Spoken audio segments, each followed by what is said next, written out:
Bienvenue au podcast Le Sac du Car. Mon nom est Didier Orméjus et cette semaine, je vais être accompagné comme d'habitude par Marc-André Chaloux, mais en plus de ça, il y a Renaud Bourbonnais qui va venir se joindre à nous puisqu'on va mettre la table pour la période des joueurs autonomes qui va commencer le 12 mars, la semaine prochaine. C'est pas nécessairement une grande cuvée de joueurs autonomes du côté de la NFL, mais tout de même, on va en parler des meilleurs joueurs qui seront disponibles sur le marché. Et également, on va faire un tour des actualités du côté de la NFL parce que bien que c'est la saison morte, il se passe beaucoup de choses. Des joueurs ont été libérés, des gros noms, une transaction. Deebo Samuel est maintenant un membre des Commanders de Washington. Alors, on va discuter de tout ça en compagnie de Marc-André et de Renaud. Et comme à l'habitude, Marc-André va y aller de sa chronique hebdomadaire en termes de fantasy football. Alors, sans plus tarder, cet épisode du podcast Le Sac du Car commence maintenant.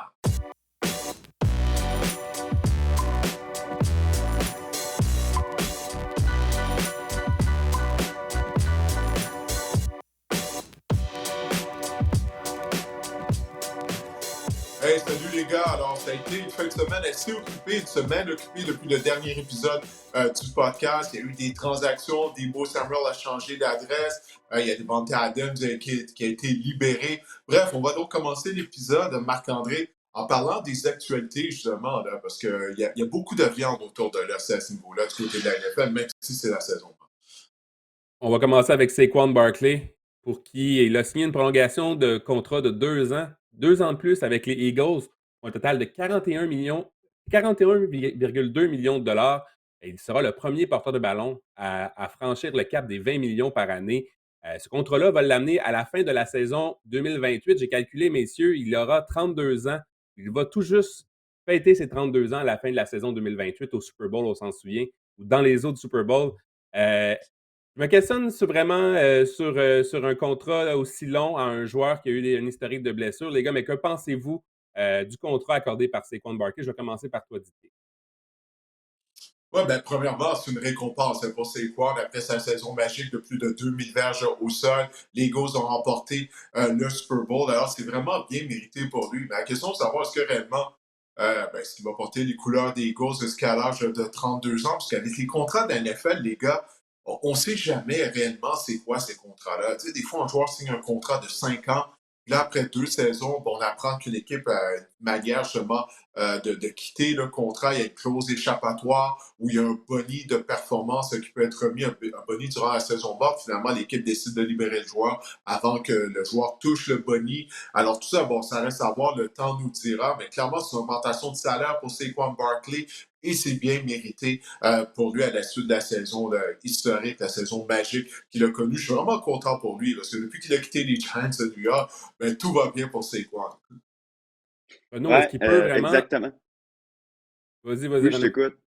Ben, écoute, Vas-y. au fond, est-ce que Saquon ou est-ce que Howie Roseman avait vraiment un choix quand Saquon a cogné à la porte de vraiment négocier avec lui? Il a connu une des saisons les plus extraordinaires, toutes positions confondues, là, si on inclut la saison régulière et les éliminatoires dans l'histoire de la NFL. Il a complètement transformé les Eagles, qui, faut se rappeler, là, il y avait beaucoup de points d'interrogation sur cette équipe-là. Nick Sirianni était sur un siège éjectable avant le début de la saison. Il y avait eu un écroulement total en fin de campagne la saison avant, puis une élimination hâtive en éliminatoire. Saquon Barkley est arrivé un peu comme un héros à Philadelphie, un héros local en plus. Donc, est-ce qu'il va se rendre jusqu'à la fin de son contrat? Bon, je suis d'accord avec toi, Didier. C'est rare que ces contrats-là se rendent jusqu'au bout, mais pour les années où il va toucher au montant, il va valoir chaque sou de ce contrat-là. Puis on se le cachera pas, le plafond salarial demande de quoi? 30 millions cette année environ. En 2028, on peut penser que le plafond salarial sera encore plus haut. Donc, un 20 millions à Saquon Barkley, je ne dis pas que ça va devenir une aubaine, mais ça va devenir un contrat peut-être raisonnable là, pour Saquon Barkley. Moi Mhm. aussi, je ne suis pas convaincu. Je suis pas convaincu qu'à 32 ans, à 31 ans, il va être aussi efficace que la saison dernière, mais il y a des gars comme Derrick Henry, on se souvient, Adrian Peterson aussi, passé la trentaine, il a connu quand même des saisons, des bonnes saisons. Donc, je trouve que c'est un pari risqué d'Howie Roseman. Je sais pas, c'est pas un des directeurs généraux qui fait beaucoup d'erreurs dans la vie. Je pense que peut-être Non. qu'il en a fait une ou qu'il a peut-être été trop rapide, là. Mais j'ai bien hâte de voir. Saquon Barkley aussi est un joueur hyper talentueux. C'est un joueur qui prend soin de son corps. C'est un joueur qui est apprécié. Je pense que toutes ces qualités-là font que Saquon Barkley, c'est quand même une bonne signature pour les Eagles de s'assurer de ses services à long terme. Ouais, une chose que j'ai hâte de voir au cours de la prochaine saison du côté de Saquon, c'est qu'il a touché au ballon tellement de fois cette année. Je pense en saison régulière, il avait touché au ballon 375 fois, si je me souviens bien, en tout cas, du Mhm. chiffre, plus les matchs éliminatoires. Puis dans l'histoire de la NFL, lorsque les joueurs ont une saison, ils touchent aussi souvent au ballon. Après ça, c'est plus difficile. Là, les blessures deviennent un facteur. Tu sais, on a vu ce côté de Christian McCaffrey depuis sa saison de 2000 verges, Ouais. de 2000 verges, je veux dire, combiné. Il n'a pas nécessairement été le même. Il y a juste Derrick Henry qui, lui, bon, c'est une force de la nature. Là. On ne peut pas le comparer, mais ça va être quelque chose à surveiller. Mais en tout cas, j'espère pour Saquon que ses succès vont suivre. Ouais, puis surtout que Saquon Barkley, il faut le dire, ce serait pas nouveau à avoir un historique de blessure avec les Giants de New York. C'était un peu l'histoire de sa carrière. On disait que c'était un joueur qui avait sous-performé les attentes de lorsqu'il a été repêché, pas en raison de comment il jouait sur le terrain, mais en raison du fait qu'il était incapable de rester sur le terrain. Il faut dire aussi qu'il jouait derrière une ligne à l'attaque qui avait énormément de trous chez les Giants de New York qu'on n'a jamais été capable de construire, tandis que chez les Eagles, il joue derrière une des, sinon la meilleure ligne à l'attaque là, de toute la NFL. Davante Adams, messieurs, a été libéré par les Jets. Est-ce qu'il va suivre son meilleur ami, Aaron Rodgers, et va signer avec l'équipe où Aaron Rodgers va jouer la saison prochaine? Ben, c'est là Si je qu'il a peux le plus de commencer, valeur, ou vas-y. possiblement. Ouais, mais vas-y, Renaud, qu'est-ce que t'en penses? Moi, je pense que s'il joue Ben, avec Rodgers, c'est là qu'il a le plus de valeur. Là. exact. Je pense que Aaron Rodgers va le tirer vers le haut. Ceci étant dit, si Davante Adams a des aspirations de jouer pour une équipe qui va gagner et de ne pas finir les matchs frustrés comme il le fait depuis qu'il a rejoint les Raiders de Las Vegas et par la suite les Jets de New York, je lui conseille peut-être de prendre une avenue différente parce que déjà qu'Aaron Rodgers, ça a été très difficile la saison dernière, ben là, il prend une année de plus, doit rentrer dans une nouvelle organisation et tout. C'est même pas confirmé encore que quelqu'un va lui donner sa chance à Aaron Rodgers. Mais écoutez, dans le cas de Davante Adams, je pense qu'on a certains sont assez rapides à tirer la plug en disant que bon, c'est plus le joueur que c'était. Évidemment, on peut plus dire là, qu'il fait partie, disons, là, du top 3 des receveurs de la NFL, mais on l'a vu à l'occasion lorsqu'il était visé, que ce soit avec Vegas, que ce soit avec les Jets de New York, il était quand même capable de produire des verges, d'aller chercher des réceptions. C'est une paire de mains fiables depuis le début de sa carrière. C'est un joueur qui réussit à creuser l'écart avec les demi-défensifs. Donc, est-ce qu'il va rejoindre Aaron Rodgers? Ça, c'est peut-être une bonne question. Peut-être que c'est sa meilleure façon de faire un gros montant parce qu'Aaron Rodgers va absolument vouloir l'avoir avec lui. Mais si son souhait est de gagner un championnat, ce qu'il n'a pas encore fait, je pense qu'il va falloir passer par une autre avenue. Ouais, ben, je suis d'accord. Écoute, Devante Adams, c'est clairement un joueur qui est sur la pente descendante de sa carrière. Puis aussi, en plus de ça, il a certains caractères. Tu sais, il veut être ciblé. Si on le cible pas, ça fait pas son affaire. Donc, à ce stade de ta carrière, comme tu viens de le dire, Renaud, est-ce que ça va être réellement être le receveur numéro un d'une équipe? Je crois pas. Parce que même l'année dernière avec les Jets, pour moi, c'est Garrett Wilson qui était le meilleur Ouais. receveur des deux. Bon, la seule chose, c'est que du côté de Devante Adams, il y avait beaucoup de chimie avec Aaron Rodgers, étant donné qu'ils avaient joué ensemble pendant plusieurs années à Green Bay. Mais je pense vraiment cet élément-là, est-ce que lui, il va être satisfait d'essayer juste cibler 5-6 fois par match? Parce que clairement, à l'âge où il est rendu, je ne crois pas qu'il y ait une équipe qui va dire bon, ben, OK, on doit cibler au moins 10 fois devant T à toutes les semaines. Là. Ça ne va pas arriver. Alors, lui, on l'a vu, il n'était pas content. Il chialait souvent. Là. Il fallait qu'il soit ciblé. Il est allé jouer à Vegas pour jouer avec son bon ami Derek Carr. Derek Carr a été échangé. Après ça, il n'était pas content de la situation des Carr avec les Raiders. Je parle toujours de Devante Adams. Bon, je peux le comprendre là-dessus, mais quand même, il n'a pas démontré qu'il était nécessairement le plus grand joueur d'équipe. Il l'a dit ouvertement. Pour lui, qu'est-ce qui est important? Ce sont ses statistiques. Il l'a dit. Alors, est-ce qu'une équipe va mettre sous contrat ce genre de joueur-là à ce stade de ta carrière? Est-ce qu'il va être prêt à accepter un rôle plus réduit au sein de l'attaque? De ce qu'on a vu lors des dernières années, il semble que non. Alors moi, j'ai peur de voir où est-ce qu'il va aboutir. Ça semble tellement un pari pour les Chiefs de Kansas City, ça, hein, messieurs? De récupérer, ouais, comme on l'a fait avec D-Hop, comme on l'a fait avec beaucoup de joueurs par le passé. Ouais, écoute, c'est pas farfelu comme idée. J'aime bien ta proposition. Mais j'ai lu à quelque part qu'on aimait bien Marquise Brown aussi. On va tout faire pour le revoir Mhm. au sein de l'équipe. Donc, je pense que Marquise Brown est une priorité pour les Chiefs. Mais ce qui est intéressant aussi, c'est que du côté des Jets, on semble vraiment vouloir faire le ménage de l'après. Ouais. Tu sais, on veut vraiment repartir à Ah neuf oui, après oui, le oui. fiasco d'Aaron Rodgers. Vraiment, Encore. Davante Adams libéré. On a dit aussi qu'on ne pensait pas offrir une prolongation de contrat tout de suite à Brees Hall, voir ce qu'il peut donner sur le terrain. On Alan veut vraiment Lazard. améliorer la ligne Alan à Lazard. l'attaque. Alan Lazare non On, plus. Je veux dire, on lui a je veux dire, donné on laissait vraiment. permission de trouver un partenaire avec qui faire un échange. Donc, on fait le ménage à New York, c'est la chose à faire. Garrett Wilson est ouvert à une prolongation de contrat avec les Jets maintenant. Tu vois, tout s'est réparé. On Ah, veut vraiment faire peau neuve du côté des Jets, selon moi. Puis je pense que ça pourrait juste être bénéfique pour l'équipe. ah oui, c'est Ouais. clair, on parle Pas, de pas bien le choix. vétérans. Ben non, ben c'est ça, on les a amenés, tu sais, pour le plan, c'était que ça fonctionne avec Rogers. Bon, je pense que Renaud, tu es d'accord avec moi. Il faut tourner la page Ouais. absolument là, du côté de cette nouvelle administration des Jets de New York et repartir en neuf. Ouais, ouais, ben complètement. Écoute, ça a été une catastrophe sur toute la ligne. Je pense qu'il faut faire abstraction de ce qui s'est passé dans les 2 dernières années parce qu'on a investi 2 années chez les Jets complètement au plan Aaron Rodgers. Puis quelque chose qui est important de mentionner, c'est que les Jets avaient eu quelques bonnes cuvées de repêchage avant ces années-là. Et là, les joueurs, ces joueurs-là vieillissent. Je parle des justement les Brees Hall en faisaient partie, les Sauce Gardner, bon, même si les 2 dernières saisons n'ont pas été tout à fait à la hauteur de sa saison recrue, quand même, ce sont des gros choix au repêchage où on est allé chercher des bons joueurs et on voulait assurément capitaliser sur ces années où les joueurs coûtaient pas cher, étaient sur leur contrat d'entrée dans la NFL. Et là, ces contrats-là, pour la plupart, là, viennent bientôt à échéance. Donc, on a littéralement jeté 2 ans par la fenêtre chez les Jets de New York. Mais bon, hein, c'est les Jets. Donc, je pense qu'on commence à avoir l'habitude là-bas.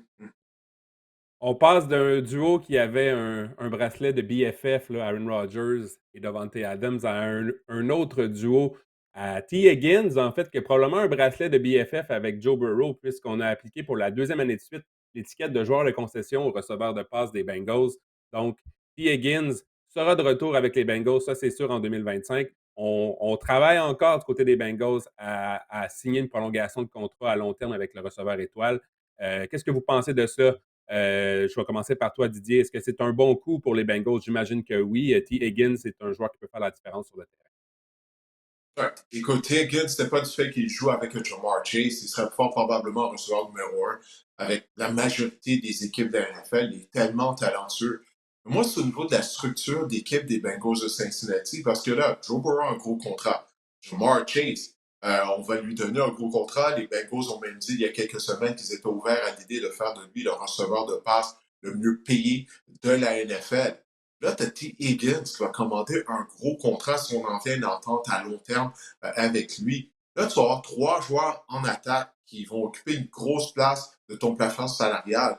L'année dernière, tu avais une des pires défenses de la NFL. Là, tu as Trey Hendrickson qui, lui, voudrait renégocier son contrat. Il a terminé au premier rang de la Ligue au chapitre des sacs du corps. Il me semble qu'Hendrickson devrait peut-être être une priorité, étant donné qu'on n'a pas déjà, on n'est pas bien nanti du côté de l'unité défensive. Donc, moi, c'est au niveau de la façon que cette équipe-là est bâtie financièrement. Ça ne marche pas, ça ne fonctionne pas. On n'avait pas de défense l'année dernière. Il faut complètement refaire cette unité défensive-là. Là, on utilise nos ressources financières du côté de l'attaque majoritairement. Alors, Higgins, c'est tout un receveur de passe, il n'y a pas de doute là-dessus. Mais moi, mon problème, c'est de la façon que les Bengals sont construits. J'ai hâte de voir la suite là, pour eux durant la saison morte. Là. Bon, le marché des joueurs autonomes n'est même pas commencé. Il va y avoir le repêchage et tout, mais il me semble qu'on va manquer d'argent à la fin de mettre Ouais. du contrat des bons joueurs du côté de l'unité défensive, non? 100% d'accord avec toi, Didier. La structure chez les Bengals est pas bien faite présentement. Et au cours des dernières années, tu parles des contrats qu'on a donnés à Burrow, celui qui va arriver avec Jamar Chase. D'ailleurs, les Bengals disent qu'ils sont ouverts à lui donner le plus gros contrat de receveur. Mais j'espère qu'ils sont ouverts parce qu'ils n'auront pas le choix avec la saison qu'ils viennent de leur donner. Mm. Et avoir le contrat que Justin Jefferson a signé l'an dernier, ben, ça va être un énorme contrat pour Jamar Chase. Mais au cours des dernières années, on a laissé partir des joueurs défensifs, des bons joueurs défensifs, justement parce qu'on était à court de sous et on a investi des gros sous sur des joueurs de ligne à l'attaque qui n'étaient pas efficaces, donc qui ne faisaient pas le boulot. côté des Bengals. Donc, à force de perdre des sous à gauche, à droite, ben, on va finir par en manquer à un certain endroit au point où ça devient inquiétant pour un joueur, pour Joe Burrow, qui, bon, lui-même occupe une bonne partie du plafond salarial en tant que corps arrière, mais de te dire, bon, mais Joe Burrow, est-ce qu'il va pouvoir le gagner, le Super Bowl, à un certain moment? Parce que, bon, il n'est pas vieux encore, mais quand même, on semble s'hypothéquer dans une situation où ça va prendre plusieurs années de tourner la balle du côté des Bengals. Et selon moi, la seule façon que cette équipe-là peut aspirer à revenir là, à un match du Super Bowl, parce qu'on y est allé il y a quelques années, c'est vraiment de connaître un repêchage coup de circuit ou des repêchages coup de circuit où on va être capable d'avoir des joueurs talentueux à bas prix pendant quelques saisons. Parce que présentement, la structure, je vais dire comme toi, elle est tout croche avec cette équipe. Puis Zach Taylor a mentionné justement qu'il s'attendait à avoir Trey Hendrickson. On va signer tout le monde va avoir des nouveaux contrats. Je pense vraiment que comme Renault, il va falloir s'attaquer à notre défense au repêchage pour essayer d'avoir des joueurs pas chers pendant longtemps, frapper des coups de circuit. Mais c'est vraiment pas dans l'ADN des Bengals. C'est pas une équipe qui, au repêchage, connaît du succès, mis à Non? part lorsqu'on repêche des gars comme Jamar Chase, mais historiquement, on n'a pas vraiment de bonne moyenne au bâton pour prendre l'analogie de baseball du côté des Bengals au repêchage. Les Commanders de Washington ont acquis Deebo Samuel, c'était en fin de semaine, des 49ers de San Francisco. Didier, c'est une transaction qui a fait jaser. La question est simple, Didier. Est-ce que Deebo Samuel est fini? Ouais, je pense qu'il y a plus de chances que oui que non. Je sais pas ce que tu en penses, Renaud, mais pour moi, il est vraiment Mhm. sur la pente descendante de sa carrière. Là. Il est âgé de 29 ans. Ses 3 dernières saisons n'ont pas nécessairement été productives là, comme il avait été plus tôt au cours de sa carrière. Mais en résumé, on a seulement donné un choix de 5e ronde là, au repêchage pour faire ses services. Donc, bon, ça c'est une bonne nouvelle là, du côté des Commanders, mais je pense que ce pari, là, est-ce qu'il va pouvoir avoir un regain de vie pendant au moins une saison? Ça reste à voir, parce que moi, il ne me semblait pas explosif, en particulier l'année dernière. Il avait l'air d'être lourd. Il n'était pas le même joueur qu'il a été. Alors, s'il peut retrouver la condition physique qu'il avait il y a 3 4 ans, ben là, ça serait pratiquement une aubaine pour les Commanders, possiblement.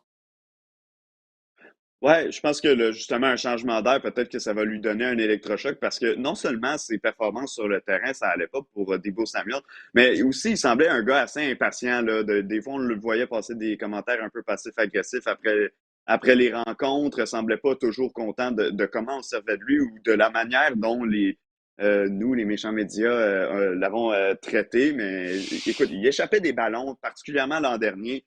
Comme tu as dit, Ah il n'a oui. pas connu énormément de saisons au titre de superstar. Puis j'ai l'impression qu'il a un peu surfé sur sa grosse saison d'il y a quoi maintenant, 2, 3 ans, Deebo Samuel. Par contre, ce que je peux donner aux Commanders, c'est que de un, ben, comme tu as dit, ils ont seulement donné un choix de 5e ronde. De deux, les grosses années contractuelles de Deebo Samuel où on ne peut pas se permettre de le couper, il y en a 2 saisons. Charnière là-dedans. Donc, ça nous amène même pas à la fin du contrat d'entrée de Jaden Daniels. Donc, c'est pas non plus comme si on mettait tous nos œufs dans un panier du côté des Commanders. La troisième chose, c'est qu'on avait besoin d'un autre receveur talentueux pour épauler Terry McLaurin, selon moi. Cependant, chez les Commanders, on peut pas se frotter les mains et dire mission accomplie. La barre va être extrêmement haute pour eux cette année, étant donné qu'ils sont allés en finale de conférence avec une équipe, si on prend l'alignement en général, là, avec une équipe franchement ordinaire, je veux dire, parce que selon moi, il y a des trous en défense sur cette équipe-là. Il y a encore des trous sur la ligne à l'attaque également. Donc, on ne peut pas dire que notre magasinage est terminé du côté des Commanders puis se féliciter tout de suite de notre nouveau jouet parce que si on veut réatteindre la finale de conférence l'an prochain, déjà que je trouve que c'est un objectif qui est extrêmement audacieux, il va falloir plus que ça. Puis on a de la Ouais. place sous le plafond salarial aussi du côté Commanders. Moi, je pense Mhm. que c'est pas le dernier receveur qu'on va voir aboutir à Washington. Je pense qu'on a vraiment besoin d'un receveur numéro 2. J'ai rien contre Deebo Samuel, mais meilleur que ça. Deebo Samuel, son pain et son beurre dans sa carrière, ça a été les verges après l'attraper, faire rater des Ouais. plaqués. Et cette statistique-là, ces chiffres-là sont en constante diminution depuis quelques saisons. On a parlé aussi qu'il avait des problèmes avec une pneumonie. Ça l'aurait peut-être joué sur ses performances. Je lisais ça. Il avait besoin d'air, d'oxygène après les matchs. Bref, s'il peut peut-être trouver une façon d'être sur le terrain davantage, ça pourrait grandement l'aider. Mais je pense sincèrement du côté des Commanders qu'on n'a pas fini nos emplettes. Tu l'as dit, on a beaucoup de trous à combler tant en attaque qu'en défense. Puis je pense qu'il faut. Les Commanders, finalement, avec ce que Jaden Daniels nous a donné la saison dernière, on se dit on peut gagner maintenant. On doit profiter du contrat de recrue Ouais. de Jaden Daniels pour s'améliorer puis tenter de faire un grand coup. Faut battre les Eagles qui demeurent la référence dans l'association nationale. Fait qu'il faut frapper un grand coup et ça commence dès l'entre-saison 2025. Ouais, une chose que je veux dire à propos de la position de receveur de passe aussi, c'est que c'est pas une grande cuvée au repêchage. Non. OK? C'est vraiment pas une grande cuvée à la position à Mhm. la position de receveur. Donc, c'est peut-être une des raisons pour laquelle les Commanders ont regardé ça. Ils se sont dit, ben écoute, on va prendre le pari, ça va juste coûter un choix de 5e ronde à fin d'année, Deebo Samuel à Washington. Mais moi, j'ai hâte de voir ça. C'est une histoire à suivre. Je suis pas convaincu qu'il va avoir un impact avec les Commanders. On verra bien. Davante Adams avec les Commanders, ça serait intéressant. Non, Mhm. non, non. Ça Non. devient trop. Non, non, ben, et puis comme Renaud l'a si bien dit, les Commanders ont d'autres besoins, parce que oui, regarde, ils étaient à une victoire d'une participation à un Super Bowl, mais quand tu m'as regardé la formation au complet, on a amené des vétérans, tu sais, qui étaient des professionnels, Ouais. puis ça s'est bien déroulé, mais c'était des vétérans, des joueurs qui ont un certain âge, que ce soit Bobby Wagner ou Eckler dans le champ arrière et tout. Ouais. Donc, faut pas penser qu'on est une des meilleures équipes de la Ligue là, parce qu'on s'est Non, rendu en exact. finale d'association. Ça a vraiment été un bel accomplissement. Là, okay? Là, moi, j'ai trippé à regarder les Commanders cette année, en particulier Jaden Daniels. Je croyais qu'ils allaient être une des pires équipes de la Ligue. Tant mieux pour eux. Mais il faut qu'ils bâtissent là-dessus, mais il ne faut pas qu'ils se mettent à croire que oui, ils font partie de l'élite de la NFL. Parce que cette formation-là, là, lorsqu'on la regarde avec du recul, c'est ça, il y a des faiblesses comme Renaud l'a dit. OK, je Puis pensais on que tu avait voulais de la rajouter de quoi, difficulté à Renaud? mettre la main. Ben, là, oui, en fait, je pensais que tu allais prendre la Ouais. balle au bon, mais c'est correct. Mais Non, non, non, beaucoup de non. difficulté à mettre de la pression sur les corps l'an dernier chez les Commanders. Et la tertiaire, qui, durant plusieurs années, était une grosse faiblesse. On va se rappeler de l'échec total quand on a repêché Emmanuel Forbes aussi chez les Ouais. Commanders. Là, l'an dernier, il y a comme eu un regain de vie pendant une bonne partie de la saison.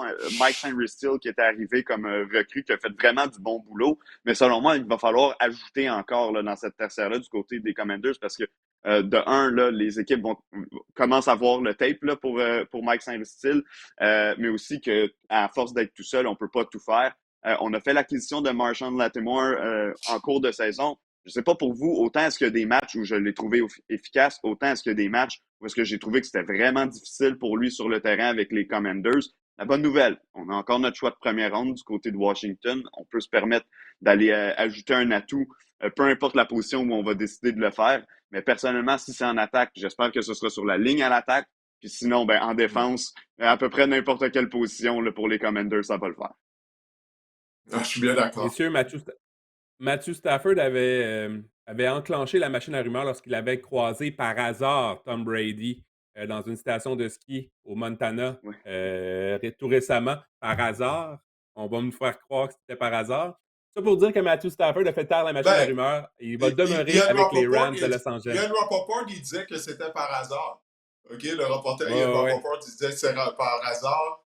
Jordan Schultz, un autre reporter, disait que ce n'était pas. Puis si bien que lors de la semaine du Combine, du cadre d'évaluation de Oui, la NFL la semaine dernière, Indianapolis, ils ont eu une altercation au Starbucks. oui, Parce qu'ils ne s'entendaient pas là-dessus. Mais ouais, c'est ça.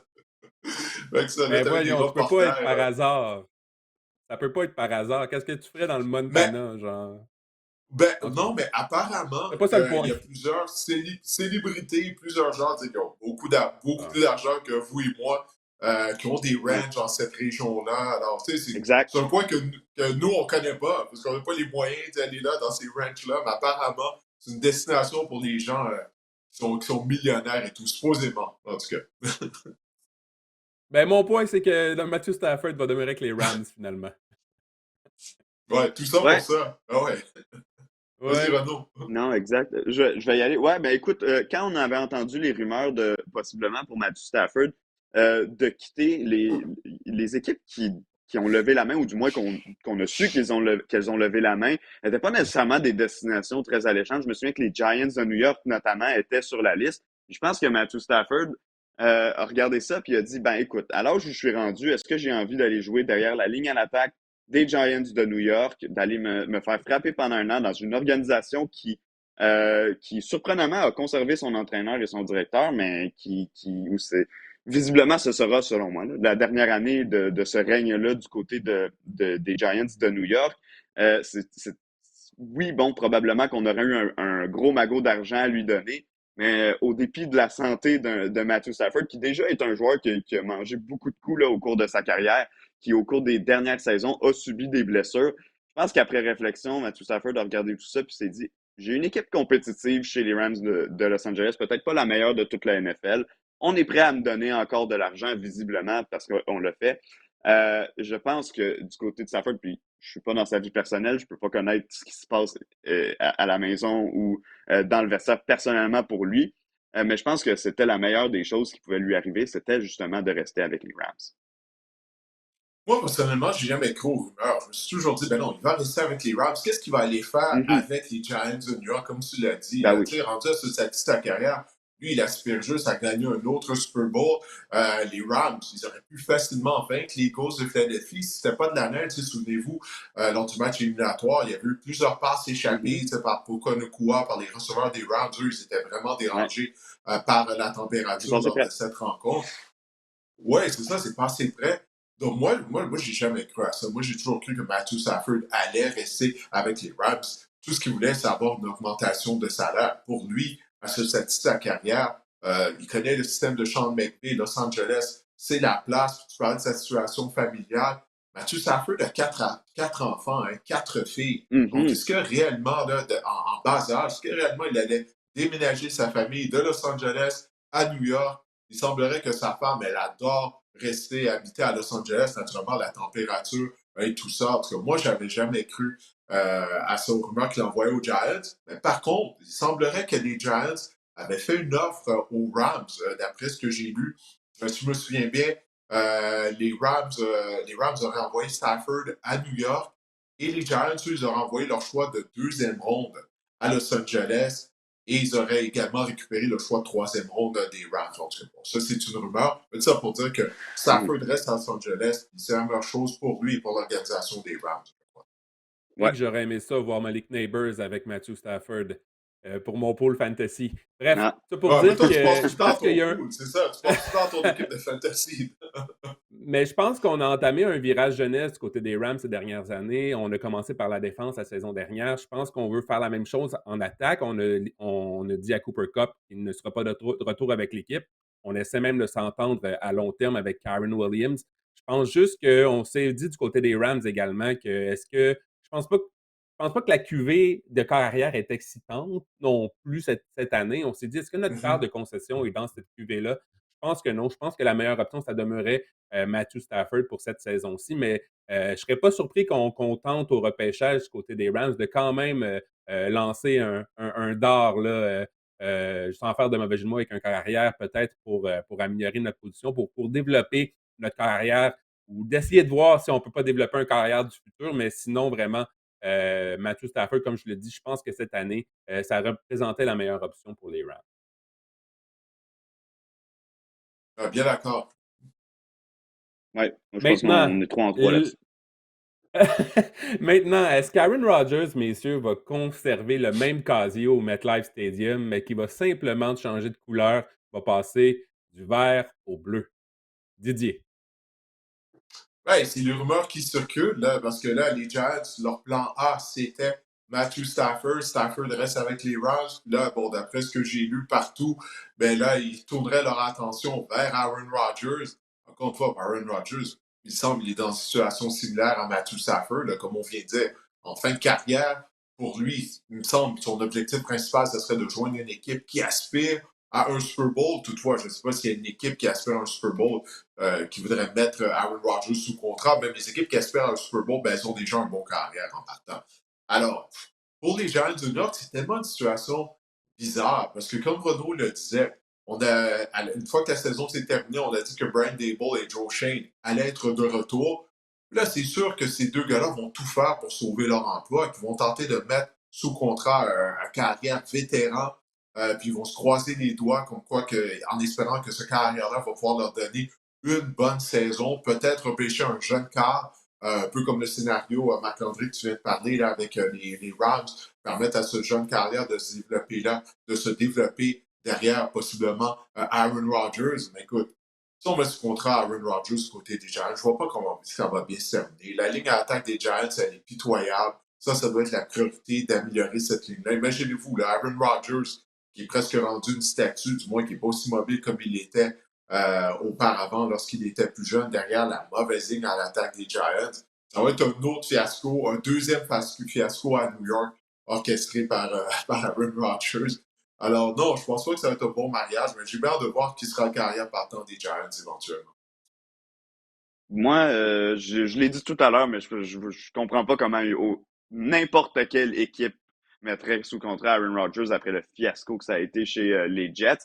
Mais, comme tu le dis, Didier, il y a tellement de choses en jeu au niveau des emplois à sauver du côté de New York qu'on n'a pas le choix de faire quelque chose. Surtout que les Giants, au moment où on se parle, ont aucun corps arrière sous contrat. Ils n'ont pas le choix de signer des gars, de remplir la On ramène chambre Drew parce que Lock. sinon il va y avoir On des... ramène pas Drew Ouais, Lock. non, non, non, exact. Donc, écoute, c'est une catastrophe, cette organisation-là, présentement. Moi, personnellement, j'aurais fait table rase au niveau de la direction, puis je dis cette année, mais je l'aurais probablement fait l'année précédente aussi.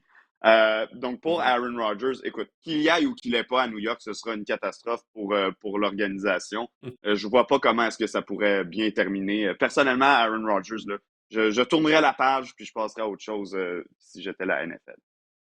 Parfait, on va tourner la page et on va passer à autre chose. Travis Kelce, de son côté, a décidé qu'il poursuivra sa carrière pour une autre saison. Je pense sincèrement, messieurs, que s'il avait gagné le Super Bowl, il aurait pensé à prendre sa retraite. Il aurait même pris sa retraite, selon moi. Mais je pense que l'ego a été froissé au Super Bowl. Il veut revenir, il veut finir ça en beauté ou d'une plus belle façon, cette histoire-là. Ouais, apparemment, il était malade lors du match du Super Bowl. Peut-être que ça Mhm. explique bon, sa contre-performance. Mais bon, les Chiefs au complet ont tellement mal joué lors de cette rencontre-là. Peu importe, les Eagles étaient la meilleure équipe. Mais est-ce que Travis Kelce n'est pas en train d'étirer l'élastique un peu trop? Est-ce que ça va être une saison de trop? Écoute, il a le droit de faire ce qu'il veut. S'il veut poursuivre sa carrière, s'il a toujours de l'amour pour son sport, tant mieux pour lui. Mais moi, je trouve qu'il a ralenti lors des deux dernières saisons. Il y a 2 ans, il avait été en mesure de se mettre en marche en éliminatoire. Là, ça a été plus difficile. Alors, parce que moi j'ai hâte de voir ça, mais clairement, ses meilleures années sont derrière lui, selon moi. Puis, qu'est-ce qui va être critique pour lui, ça va être durant la saison morte. Parce qu'apparemment, d'après ce qui a été rapporté, bon, en compagnie de Taylor Swift, il l'accompagnait lors de ses tournées et tout. Mais est-ce qu'il s'entraînait vraiment comme il aurait dû le faire, surtout à ce stade-ci de sa carrière? La saison morte, elle est importante. Lorsque tu as dépassé 35 ans, si tu es en mesure de performer pendant toute la saison régulière, plus les éliminatoires, ben c'est en ce moment là que ça se passe. Que tu dois te mettre en forme, que tu dois prendre soin de ton corps afin d'être capable de performer durant la saison régulière. Ben, si il se promène là, partout à travers la planète en compagnie de Taylor Swift, d'aucune façon il va pouvoir s'entraîner comme il a besoin de le faire. Alors ça, c'est lui qui sait s'il va mettre l'emphase sur sa préparation physique en vue de la prochaine saison. Parce qu'à son âge, c'est ça que ça va. Moi, je serais curieux d'être une mouche dans les bureaux des Chiefs de Kansas City au moment où Travis Kelce a décidé qu'il poursuivrait sa carrière pour au moins une autre saison. Parce que, veut pas, Travis Kelce occupe une grosse place sur la masse salariale des Chiefs. Puis, on l'a vu au cours des dernières saisons, surtout la dernière saison, avec des statistiques au ralenti, une efficacité au ralenti. Ben, ça ampute les Chiefs qui, on va se le dire, ont besoin de chaque sou sur la masse salariale pour pouvoir ramener des joueurs, pour pouvoir continuer à être compétitifs. Donc, je suis curieux de savoir si ça fait l'affaire des Chiefs d'avoir un Travis Kelce, surtout dans la forme qui est ben, au point où il en est dans sa carrière, puis avec la production qu'il peut nous donner. Puis, il n'y a rien qui porte à croire qu'en vieillissant d'une autre année, qui redeviendra de plus en plus efficace. Ceci étant dit, est-ce qu'il peut encore avoir une utilité sur le terrain? Oui. C'est sûr que les attentes vont toujours être hautes étant donné le CV qu'il a, ce qu'il a réussi à faire au cours de sa carrière. Ceci étant dit, il va encore être capable d'avoir une certaine production, ça, j'ai aucun doute de la part de Travis Kelce. Je pense que c'est vraiment la dernière saison, là, cette fois-ci. Par contre, peu importe ce qui arrivera, je serais vraiment surpris de le voir poursuivre sa carrière au-delà de la prochaine saison. Parce que Noah Gray aussi a démontré de belles choses là, au cours des dernières saisons. Donc, on a quand même Ouais. une Et on relève lui a côté donné un des Chiefs, contrat. selon moi. Exactement, exactement. Messieurs, ça termine le tour d'horizon des actualités dans la NFL de la dernière semaine. On va passer maintenant aux joueurs autonomes. Fait que là, qu'est-ce qu'on va faire? On les a classés par position, puis on va vous Mhm. présenter des tableaux pour ceux qui nous écoutent via YouTube, puis on va vraiment s'attarder sur quelques joueurs seulement de ces tableaux-là. Je tiens à dire que l'ouverture du marché des joueurs autonomes, ça commence officiellement mercredi prochain, le 12, sauf qu'à partir de lundi, on a la fameuse période on dit en anglais de legal tampering, là, de courtisanerie, de Ouais. courti Le qu'on peut maraudage légal. Le maraudage. speed Merci dating. Didier. Ouais. Exactement. Puis on peut commencer déjà à courtiser les joueurs qu'on veut amener avec nous. Souvent, c'est là que les contrats se signent, puis par la suite, on annonce le mercredi. Bref, on va commencer par la position de carrière, les joueurs qui deviendront autonomes. Euh, à la position de carrière, il y a donc Sam Darnold, Russell Wilson, Justin Fields, Daniel Jones et Jacoby Brissett. Messieurs, le nom le plus important, le nom le plus intéressant là-dessus, c'est sans contredit Sam Darnold qui vient de connaître toute une saison. Didier, avec les Vikings, 35 passes de toucher. Il a vraiment connu, si on enlève les 2 derniers matchs, une saison remarquable. Ouais, définitivement, les 2 derniers matchs qui ont lieu quoi, dans une période de 8 jours. Là, son château de cartes s'est écroulé à Sam Darnold. Mais moi, je crois vraiment qu'il va être en demande. Pourquoi? À cause du phénomène de rareté. Il a vraiment connu une belle saison là, l'année dernière, mis à part les 2 dernières rencontres que je viens de mentionner. Mais phénomène de rareté, tu sais, c'est pas une grande cuvée de carrière. D'après moi, il va avoir 2 carrières repêchées en première ronde. Si on repêche Jackson Dart de ce monde, ou un Tyler Shot en première ronde, je pense vraiment qu'on va étirer l'élastique du côté des équipes de la NFL. Bon, peut-être que ça va arriver, mais tout ça pour dire qu'il va faire sauter la banque. Mais pour moi, ce qui serait mieux pour lui, ça serait de rester au Minnesota, tu sais, de continuer d'être coaché, d'être dirigé par Kevin O'Connell. Mais toutefois, du côté de l'organisation des Vikings, peut-être qu'on a décidé qu'on va de l'avant avec J.J. McCarthy, qu'on a repêché dans le top 10 l'année dernière. On n'a pas vu de la saison en raison d'une blessure à un genou. Mais peu importe. Sam Darnold va faire de l'argent. Puis moi, j'ai l'impression que ça va possiblement un contrat de minimum de 40 millions de dollars. Là, à cause du Mhm. fait qu'il y a tellement d'équipes qui ont besoin de carrière. Je regardais le top 10 du repêchage de la NFL. Je crois qu'il y a au moins 6-7 équipes qui ont besoin de carrière. Et c'est pas toutes ces équipes-là qui vont pouvoir en repêcher un. Alors, Darnold, en tout cas, j'ai hâte de voir quelle équipe va le mettre sous contrat. Il y a des rumeurs, peut-être les Raiders seraient intéressés à ses services. Bref, on va le savoir d'ici une semaine. Comme Marc-André vient de le dire, la période de maraudage légal va commencer dès lundi. Ouais, écoute, tantôt on parlait d'Aaron Rodgers possiblement avec les Giants de New York. Si je suis les Giants et que j'essaie de sauver mon emploi présentement, je pense que j'aime beaucoup mieux lancer les cartes ou lancer les dés sur Sam Darnold qu'avec Aaron Rodgers. Ça, c'est sûr et certain. Ça va coûter plus cher, j'en conviens, mais quand tu es dans une position où c'est ça, où tu perds ton emploi, je serais pas surpris de les voir là, justement sortir là, un gros montant pour lui. Maintenant, est-ce que Darnold veut retourner à New York parce qu'on sait que ça s'est pas super bien passé en début de carrière quand il était avec les Jets? Ça, c'est une chose. Ceci étant dit, moi, je pensais que le petit goût amer des 2 derniers matchs de la saison disparaîtrait au fil des semaines. Puis finalement, pas tant que ça. Je vous avoue, oui, Sam Darnold est évidemment le meilleur carrière disponible sur le marché des joueurs autonomes, en vue du marché des joueurs autonomes. Ceci étant dit, je serais content d'être une organisation qui n'a pas à décider si je lui offre un contrat ou non. Parce que de un, tu vas te lancer dans une lutte avec d'autres équipes pour compétitionner pour ses services et peut-être une surenchère également.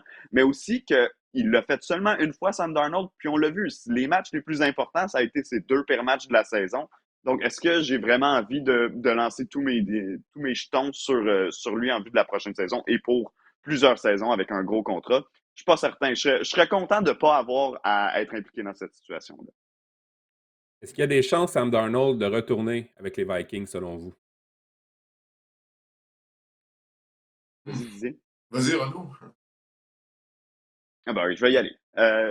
Écoute, Vas-y, vas-y. l'organisation a décidé, parce que l'organisation aurait pu lui appliquer l'étiquette de joueur de concession, elle a décidé de ne pas le faire Elle a dit que c'était pas terminé là, au niveau des négociations, qu'on pourrait encore s'entendre. Mais là, il va falloir le faire très rapidement. Je ne sais pas à quelle heure l'épisode va être publié, Didier, mais il va falloir faire vite parce que vous venez de parler de la fameuse période de courtisanerie, de négociation. Une fois que les autres équipes vont entrer dans la balance, ben, ça va juste empirer, selon moi, pour les Vikings au niveau de la négociation. Puis surtout, si je suis le camp Sam Darnold, ben, je veux me rendre jusqu'à la période de négociation parce que je veux voir ce que les autres équipes sont en mesure de m'offrir. Ceci étant dit, est-ce qu'il va trouver une équipe qui a un meilleur groupe de receveurs que les Vikings, où il va pouvoir avoir des statistiques dignes de celles qu'il a eues avec les Vikings?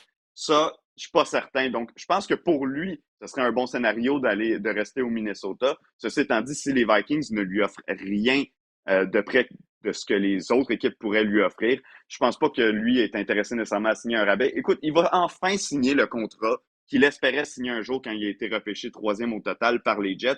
Puis à un certain point, on pensait tous qu'il ne signerait jamais ce contrat-là, Sam Darnold. Donc, il a l'occasion de le faire peut-être une seule fois dans sa vie. Moi, j'ai tendance à dire, vas-y mon homme, puis va chercher le matos. Ouais, d'après ce que j'ai lu lors des derniers jours, les Vikings vont pas lui faire d'offre de contrat. Ils vont le laisser devenir un joueur autonome. Mhm. C'est ce que j'ai lu lors des derniers jours. Alors, ben, si c'est vrai, ben, il semble qu'on est prêt à tourner la page, qu'on va faire confiance à J.J. McCarthy. C'est un gros pari du côté des Vikings. Mais encore une fois, on a utilisé un choix du top 10 pour repêcher McCarthy. Alors, il va falloir qu'il joue. Là. On va lui donner toutes les opportunités afin de connaître du succès des sauteurs. Et on On l'avait nommé s'entend, partant messieurs, lors des pré-saisons. Oui. on s'entend, messieurs, il n'y a aucun corps là-dedans, dans cette liste-là, qui va changer le visage d'une concession. Je pense sincèrement que ça va être des Non. solutions de rechange pour des équipes qui ne repêcheront pas leur corps arrière lors du repêchage. Ouais, je vois ça de la même façon que toi, Marc-André. On parle de quoi? Là, de Russell Wilson, Justin Fields, Daniel Jones, Jacoby Brissett. C'est vraiment pas une grande cuvée. Là. Bon, c'est généralement le cas là, sur le marché des joueurs autonomes, mis à part l'année dernière. Bon, oui, avec Kirk Cousins, mais là, en raison de sa blessure à un tendon d'Achille, il n'était pas le même joueur qu'il avait été avant de se blesser avec les Falcons d'Atlanta.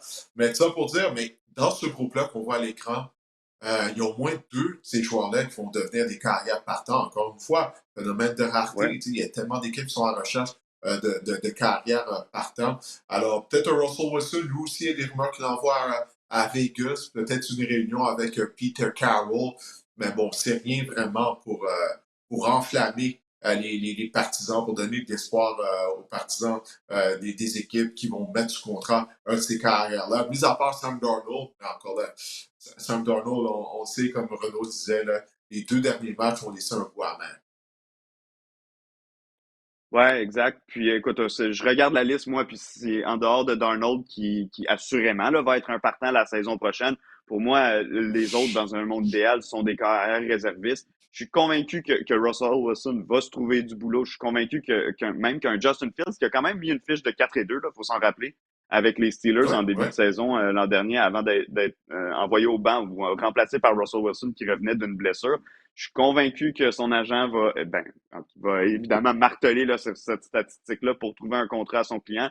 Par contre, Justin Fields, s'il est partant la saison prochaine, c'est un poste qu'il va avoir gagné au camp d'entraînement. Il n'y a personne qui va lui le signer et lui dire on donne les rênes de notre équipe puis t'es notre avenir au poste de carrière. Absolument pas. Mais bon, il y a une équipe qui va prendre une chance avec lui et il peut avoir une certaine utilité dans une attaque parce qu'on sait c'est un joueur extrêmement mobile, capable de courir avec le ballon. Donc, est-ce une équipe va vouloir créer là, un package ou une formation dans laquelle on aime utiliser Justin Fields? Ça, c'est pas impossible. Je m'attendais à ce que ça arrive relativement souvent avec les Steelers l'an dernier. Au final, c'est presque jamais arrivé. Une fois que Russell Wilson a pris les rênes de l'attaque, on n'a presque plus vu Justin Fields à moins de situations exceptionnelles. Donc, à suivre, mais écoute, les deux autres sur la liste, Daniel Jones et Jacoby Brissett, pour moi, ça devient, là, ça devient des arrière-pensées là, complètes. Je suis intrigué par la perspective de voir atterrir un Justin Fields avec les Jets. Je pense que l'année dernière, avec les Steelers, il a obtenu les meilleures statistiques de Pourquoi? passeur de sa carrière. Puis les Jets sont présentement sous contrat Tyrod Taylor, qui est un corps essentiellement, on peut essentiellement développer le même cahier de jeu pour Justin Fields et pour Tyrod Taylor. il est encore jeune, il a encore du potentiel, Justin Fields. Je pense que c'est le genre de pari que les Jets pourraient prendre à court terme avant justement d'attendre peut-être d'autres repêchages pour repêcher leur quart de concession, leur quart d'avenir. Souhaite pas ça à Justin Fields. Souhaite-lui pas de se retrouver avec les Jets, par OK. exemple. Fais-lui pas ça. Qu'est-ce qu'il t'a fait? Il a ruiné de tes équipes de fantasy football. Pourquoi? Souhaite pas ça à Non, Justin il est Fields. excellent, C'est un bon Justin gars. Fields, Fantasy. Oui. On va passer au demi à l'attaque, messieurs, au porteur de ballon. Évidemment, la liste, encore là, pas très spéciale. Najee Harris vient en tête de liste. C'est probablement le meilleur porteur de ballon du groupe. Aaron Jones également, les Vikings. J.K. Dobbins qui a connu une saison exceptionnelle avec les Chargers la saison dernière. Lorsqu'on a commencé à remettre le ballon à Rico Dowdle du côté des Cowboys, on s'est rendu compte qu'il était quand même un porteur de ballon raisonnable et un porteur de ballon honnête. Raheem Mostert a à peu près 108 ans. On a décidé de le libérer du côté des Dolphins. Et Javonte Williams n'est plus jamais été le même depuis sa blessure.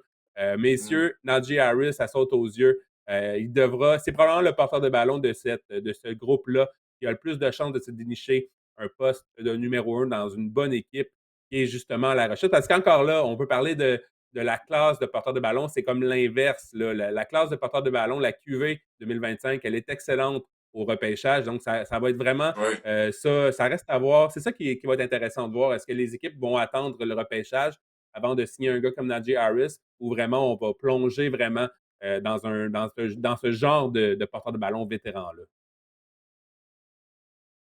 Ouais, puis on l'a vu à quel point les demi à l'attaque qui sont disponibles au repêchage sont talentueux lors du combine, lors du camp d'évaluation de la NFL de la semaine dernière à Indianapolis. Tu parles de gros porteurs de ballon qui couraient des chronos de 4-4, 4-3 ou 40 verges, notamment Marion Hampton à 220 livres. Écoute, il y a beaucoup, beaucoup de profondeur, comme tu l'as dit, à la position de porteur de ballon. Du groupe des joueurs qu'on vient de voir, celui qui m'intrigue le plus, j'en reviens pas que je vais dire ça, c'est Rico Dowdle. Parce que comme tu l'as dit, une fois là, qu'on s'est débarrassé d'Ezekiel Elliott, on lui a remis le ballon, il a quand même été productif. Je ne dis pas que Dowdle va être un porteur de ballon numéro 1, vraiment pas.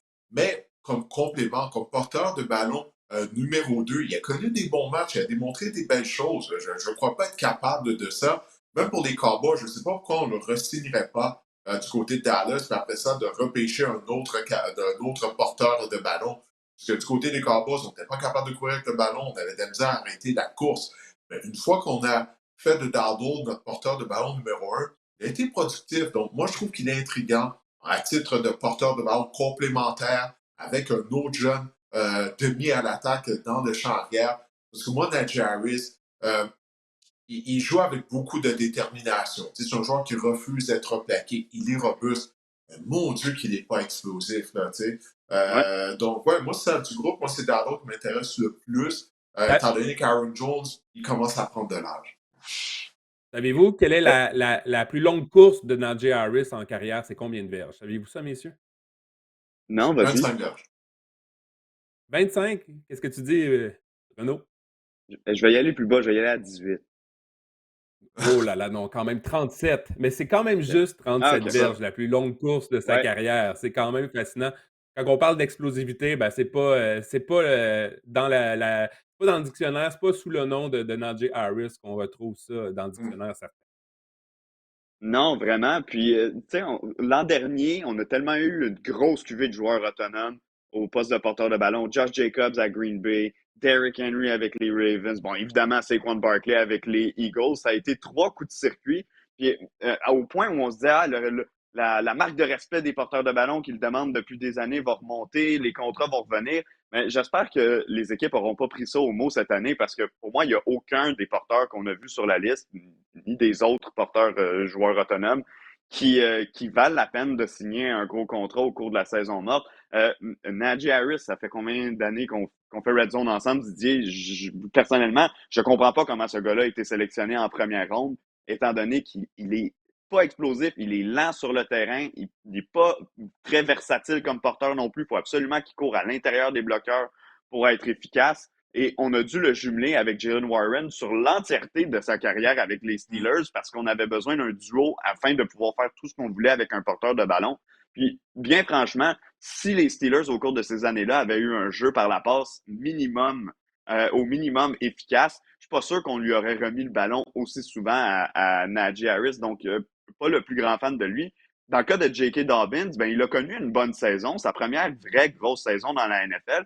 Mais le problème, c'est que malgré le fait qu'il a été plus en santé cette année que par le passé, où il était complètement incapable de rester sur le terrain avec les Ravens, euh, il jouait avec une des meilleures lignes à l'attaque de la ligue. Donc, ça l'a assurément aidé à se protéger, mais aussi, il en a raté des matchs la saison dernière avec les Chargers. Il a été blessé et pour moi, son identité n'a pas changé en vue de la prochaine saison en raison d'une bonne saison. Ça reste un gars fragile à qui je ne sais pas si je vais pouvoir lui remettre le ballon 250 fois au cours de la saison. Donc, non, moi, je n'aurais pas tendance à étirer les sous sur des porteurs de ballon. Et comme la majorité des saisons mortes, j'aurais plus tendance à me tourner vers les porteurs de ballon, vers le repêchage, pardon. Surtout que, comme vous l'avez dit, ça va être une bonne cuvée au niveau des porteurs.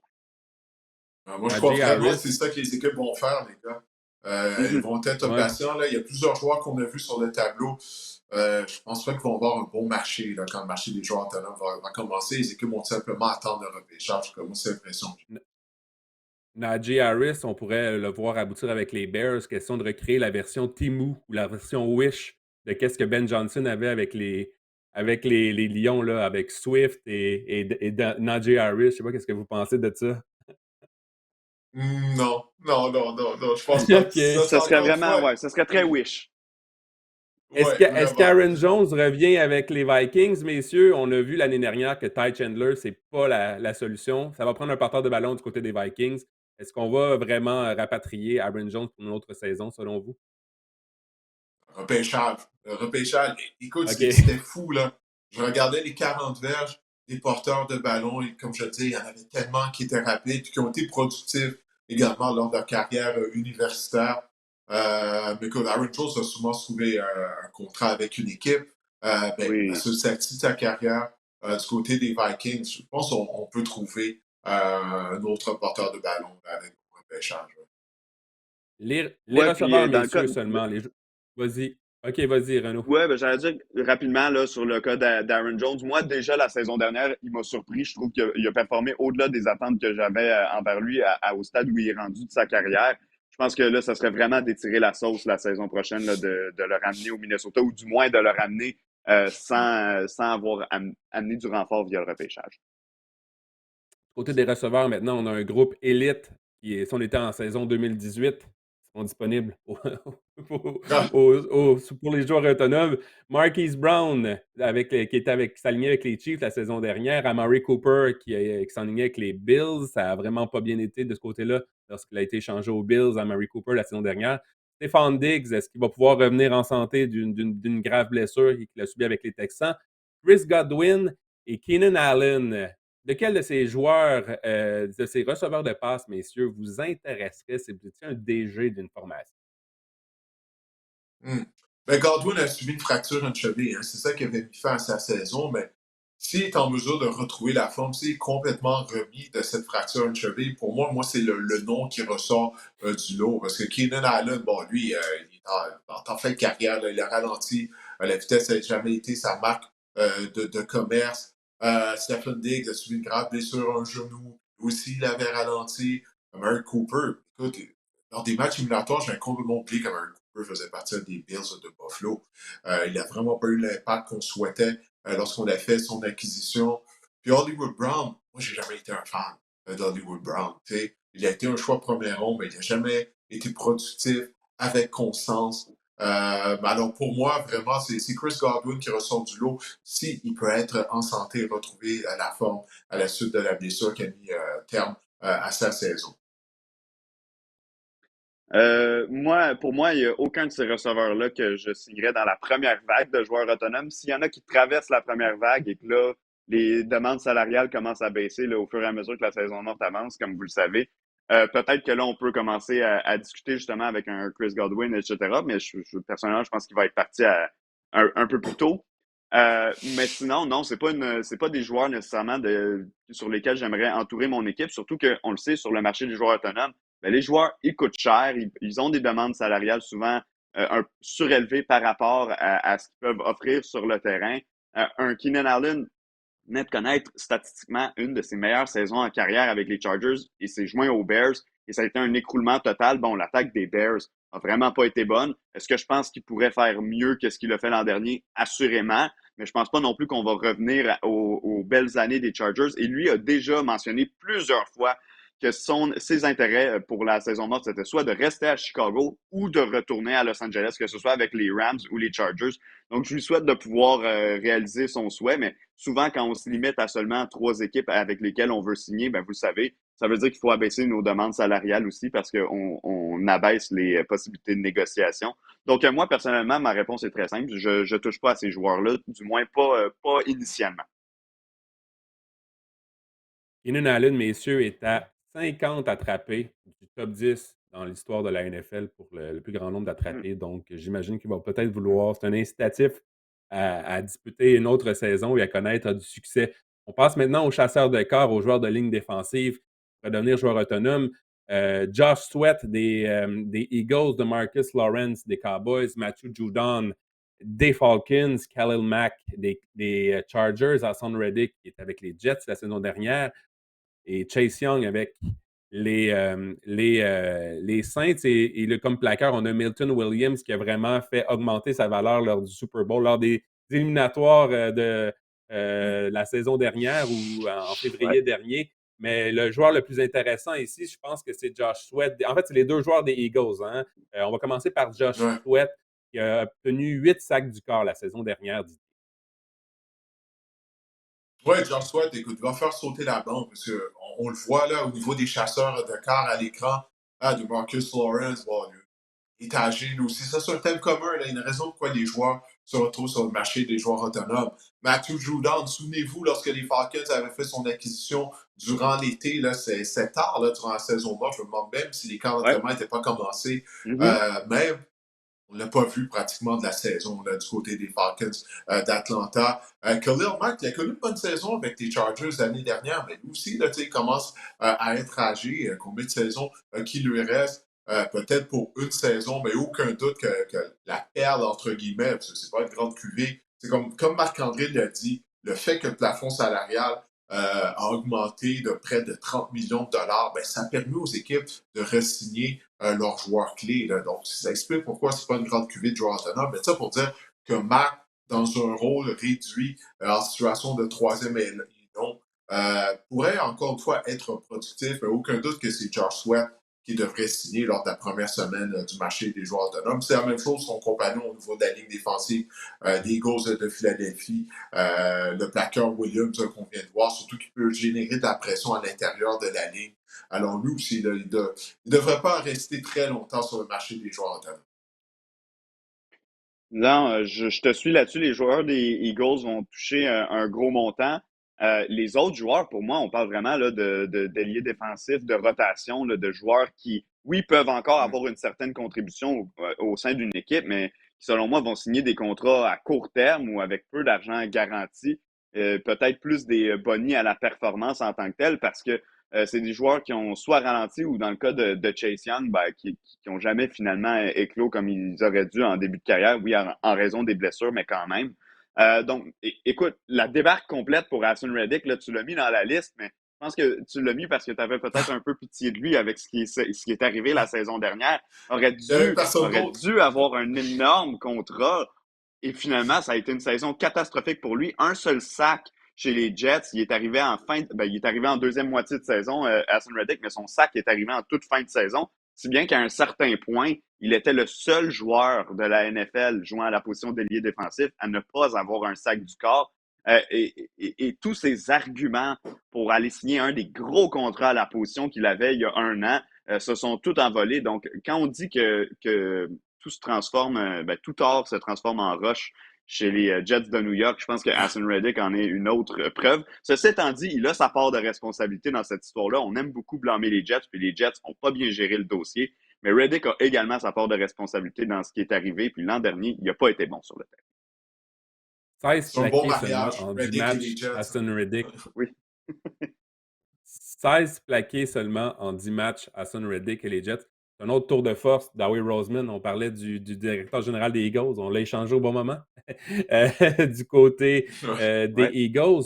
Et si on passe maintenant à la position de secondaire, encore là, il y a un autre joueur des Eagles qui va assurément faire sauter la banque. On parle de Zach Bond, qui est potentiellement le joueur le plus intéressant à la position de secondaire. Nick Bolton également, c'est intéressant du côté des Chiefs. Lavonte David, un vétéran du côté des Buccaneers. Dre Greenlaw, qui revenait d'une blessure, a joué seulement 2 matchs la saison dernière avec les 49ers. Ernest Jones et Christian Roseboom chez les Rams. Donc, Zach Bond, vraiment, on a vu à quel point un joueur qui passe d'unité spéciale des Saints à un poste de partant avec les Eagles, 150 plaqués, il a connu une saison incroyable et c'est vraiment lui qui a permis à la défense, selon moi, de Vic Fangio de vraiment atteindre son plein potentiel. Ouais, c'est chose du côté de Bond, c'est une saison. Il y a seulement une saison de production. Tu sais, comme tu viens de le dire, avant ça, il jouait sur des unités spéciales des Saints à Nouvelle-Orléans. Alors, on fait quoi avec ce genre de joueur-là qui a été tout à fait spectaculaire? Il a été un des meilleurs secondaires de ligne de la NFL la saison dernière. Il a gagné le Super Bowl. Mais avec seulement une saison de production, alors, tu fais comment? Quel genre de contrat que tu lui offres, là? Est-ce que c'est un feu de paille? Est-ce qu'il va falloir répéter ça? Là est la question. Moi, c'est la raison pour laquelle je préfère Nick Bolton. Nick Bolton, qui est solide, Ouais. j'allais dire anciennement des Chiefs. Il n'a toujours pas signé avec une nouvelle équipe. Peut-être qu'il va re-signer avec les Chiefs de Kansas City. C'est un ancien choix de première ronde. Donc, pour moi, Bolton est plus une valeur sûre que Zach Bond, qui a été tout à fait sensationnel l'année dernière. Mais on a un plus gros échantillon là, de production de la part de Nick Bolton comparativement à Bond, qui, encore une fois, a juste connu une bonne saison. Je ne sais pas ce que tu penses de cette situation-là, Renaud. Ouais, ben moi aussi, on dirait que j'irais à moitié sur Zach Bond. Je serais pas totalement convaincu que je fais une bonne affaire en lui offrant un gros contrat. Ceci étant dit, il y a une chose que je suis convaincu, il va en obtenir un gros contrat. Il y a une équipe une sur 32 qui va prendre sa chance avec Zach Bond. Mais c'est vrai C'est qu'avec tout ce Nick que ça Bolton, tu as prend, un hein? produit peut-être. Une sur Ouais, 32. Ouais. une seule sur 32, exact.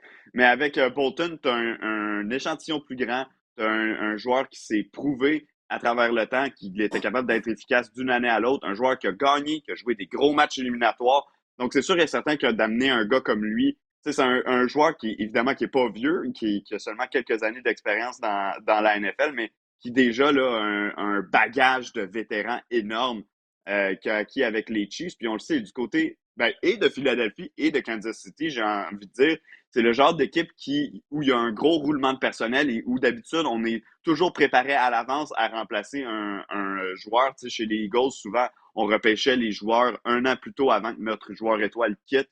Comme ça, on avait un an pour préparer un nouveau joueur. Mais un gars comme Zach Bond, qui est arrivé chez les Eagles et qui, je pense que même les Eagles sont surpris de ce qui est arrivé. Même eux ne pouvaient pas s'attendre à une aussi grosse explosion de sa part. Est-ce qu'on avait vraiment un plan pour le remplacer? Est-ce qu'on avait vraiment un plan à savoir que ce joueur-là, finalement, coûterait des millions et des millions de dollars seulement un an plus tard? Je ne suis pas certain. Donc, comment est-ce que Howie Roseman va gérer le remplacement de Zach Bond? C'est ma première question. Mais on va être d'accord, tout le monde, là, ces deux joueurs-là sont les plus intéressants sur la liste. Je regarde un Ernest Jones, je pense qu'il a été échangé 2 fois au cours de la dernière saison, a commencé à se balader Ouais. pas mal. Donc, pour les autres, là, ça va être des joueurs qui vont signer des contrats ici et là, mais c'est vraiment dans le cas de Bond et Bolton, je pense qu'on parle des deux joueurs les plus intéressants, ceux qui vont signer des gros contrats. C'est un peu l'inconnu dans le cas de Dre Greenlaw. On se souvient, il avait subi une blessure lors du Super Bowl il y a 2 ans. L'année Oui, dernière, il a joué seulement 2 matchs. S'est blessé également à un mollet. Donc, je sais pas, je sais qu'il ne rajeunit pas Dre Greenlaw, mais ça peut être une option, une bonne alternative pour une équipe. Parce qu'on le souvient, en 2024, lorsqu'il était sur le terrain, il était l'un des joueurs dominants. Il a fait de la défense des 49ers ce qu'elle était en 2024. Donc, peut-être un vétéran comme Dre Greenlaw, si on veut prendre une chance du côté d'une équipe, je pense que ça peut être une option intéressante pour plusieurs formations. Ouais, possiblement. Puis il y a Levante David, âgé de 35 ans maintenant. Mais Levante David, les gars, avait été un choix de deuxième ronde en 2012. Il a toujours été un partant chez les Buccaneers. En tout cas, les Buccaneers, on a eu pour leur argent avec ce choix de deuxième ronde-là, ouais. 2012, qui était partant jusqu'à la saison dernière. Mais là, à 35 ans, bon, c'est certain qu'il a ralenti. Alors, je ne sais pas sur quoi le marché pour lui. À la position de demi de coin maintenant, messieurs, on a DJ Reed. qui s'alignait avec les Jets de New York, Byron Murphy qui était au Minnesota, Travarius Ward qui était avec les 49ers, Paul Adebo qui était avec les Saints, Carlton Davis des Lions, Razzle Douglas des Bills. Moi, personnellement, je ne sais pas pour vous, messieurs, mais DJ Reed, on parlait c'est drôle, on parlait des Bengals tantôt en défense. DJ Reed, c'est pas un gars, c'est pas une super vedette, mais c'est un gars quand même fiable qui stabilise une défense. C'est un joueur qu'on pourrait que les Bengals pourraient acquérir dans leur tertiaire, qui les rendrait meilleurs. Je ne sais pas ce que vous en pensez. Quel nom parmi cette liste-là vous fait dire à quel point vous impressionne ou quel nom voyez-vous vraiment obtenir le plus gros contrat à la position lors du marché du joueur autonome? Moi, je vois tes demi-coins numéro 2. Tu sais, essentiellement, c'est ça le rôle de DJ Reed. Hein, il joue à l'opposé de Sauce Gardner. Mais moi, c'est ça. Je vois la même chose Byron Murphy aussi. Je vois des demi-coins numéro 2 là, dans le meilleur des cas sur cette liste de joueurs-là. Bon, Travarius Ward commence à prendre de l'âge. Carlton Davis, il y a eu des matchs difficiles la saison dernière du côté des Lions de Détroit. Moi, je vois des bons demi-coins numéro 2. Je ne sais pas pour toi. Renault, mais encore une fois, c'est pas une Ouais. grande cuvée là, à cette position-là au niveau des joueurs autonomes. Non, écoute, on parle de profondeur, selon moi. Donc, dans un contrat respectable, c'est des joueurs, il y a certains joueurs là-dedans, dont Reed, dont Ward, que oui, j'aimerais ajouter à mon équipe, mais c'est sûr que s'il faut les payer comme des numéros 1, là, ça devient peut-être problématique. Dans le cas de Ward, on sait qu'il y a sa situation familiale avec la perte de sa petite fille il y a quoi maintenant 1 an. Lui voulait quitter San Francisco, juste changer d'air et tout. Donc, c'est pas nécessairement l'équipe qui voulait le laisser partir, mais autant que lui voulait quitter la région. Dans le cas de Reed, par contre, oui, c'était le numéro 2. J'ai l'impression qu'on parlait tellement de Sauce Gardner qu'on oubliait parfois de parler de Reed. Puis il y a plusieurs matchs des Jets l'an dernier, mais même la saison précédente, où DJ Reed était le meilleur demi de coin chez les Jets de New York, mais on avait Dieu que pour Sauce Gardner. Donc, je lui souhaite d'aller quelque part où peut-être que son talent va être plus reconnu parce qu'on a souvent parlé des jeunes joueurs des Jets qui étaient extrêmement efficaces. Oui, Gardner, mais aussi à d'autres positions. Et j'ai l'impression que ça a été un éternel oublié là, de la part des fans de la NFL lorsqu'on regardait cette équipe-là. Et évidemment, ben, ils jouaient pour une mauvaise formation, donc c'est difficile de se démarquer dans ce temps-là. Mais j'ai l'impression qu'en rejoignant un groupe plus talentueux, peut-être que c'est un joueur qui pourrait là, tirer son épingle du jeu puis être reconnu à une plus haute valeur.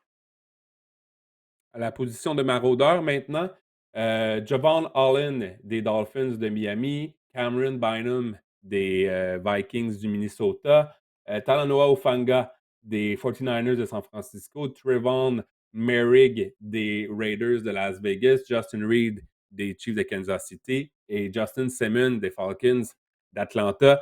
De cette liste-là, j'imagine que pour vous, Javon Holland est la personne et le maraudeur qui ressort de cette liste-là. Harden, le Canadien, ouais, le maraudeur canadien. Je te dirais, il y a Mhm. Harden et Mooring aussi, des Raiders. Ce sont les deux quand même relativement jeunes joueurs, viennent de terminer leur contrat de recrue. Donc pour moi, c'est ça, c'est les deux meilleurs joueurs au niveau du groupe de maraudeurs. Ufanga, est-ce qu'il peut rester en santé? Il y a eu de bons moments du côté des 49ers en début de carrière, justement, mais encore une fois, les blessures l'ont ralenti. Là, un autre joueur de la défense des Falcons qu'on avait mis sous contrat durant l'été, Justin Simmons, souvenez-vous. Puis là, sur Twitter, on parlait, l'ajout de Simmons, de Matt Judon, les Falcons vont avoir une bonne défense. Regardez-moi ça 6 mois plus tard.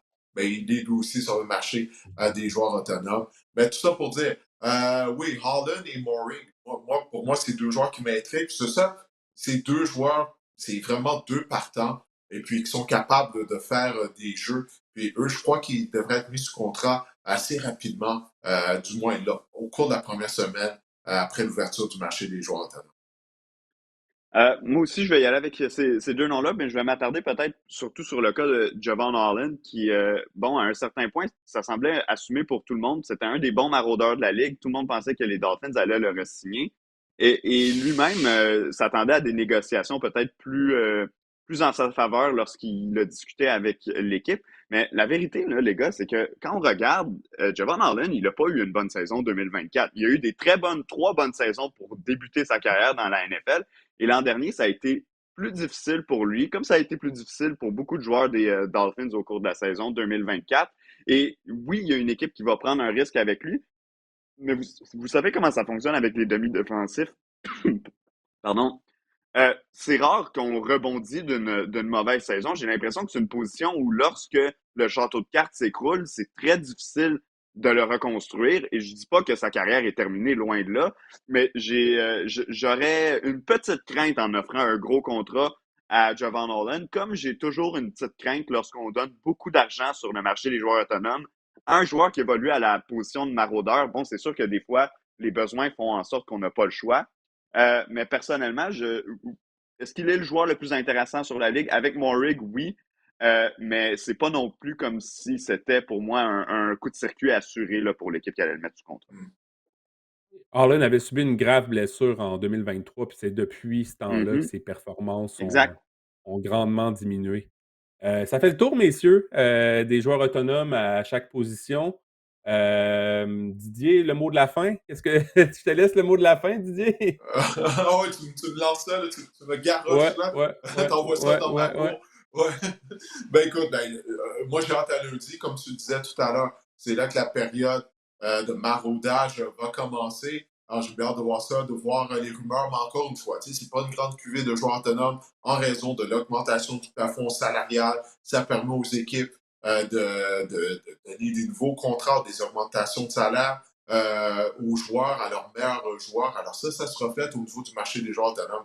Mais vraiment, les porteurs de ballon, on en a parlé, ces gars-là vont devoir s'armer de patience. Parce qu'avec la cuvée de Ouais. porteurs de ballon qui s'en vient au repêchage, je vois pas pourquoi une équipe dépenserait des sous à cette position-là via le marché des joueurs autonomes. Alors, pour ceux qui pensaient là, qu'on allait voir justement là, le marché plus actif en raison des saisons que Josh Jacobs, Derrick Henry et bien sûr Saquon Barkley ont connues, ça n'arrivera pas.